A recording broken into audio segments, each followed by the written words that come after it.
che il governo dica a questi signori, a questi qua, quest'anno non pagate le tasse, quest'anno le tasse non le pagate, perché quest'anno sicuramente non guadagnerete una lira, anche se riaprite ora, non guadagnerete una lira.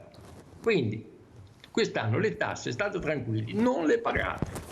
E poi andremo a vedere, invece di 2.500-2.600 miliardi di deficit ne avremo 2.700, ma insomma perché? Ma perché la prospettiva sociale è rischiosissima.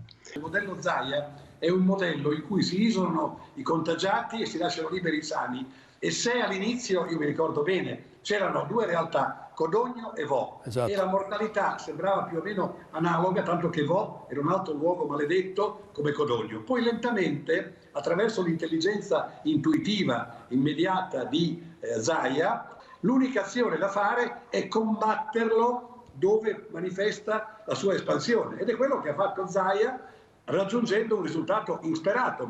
Tutto questo oggi può diventare un modello come quello calabrese di ripresa sulla base di prudenza, ma senza l'allarme per cui respirare aria è come la peste.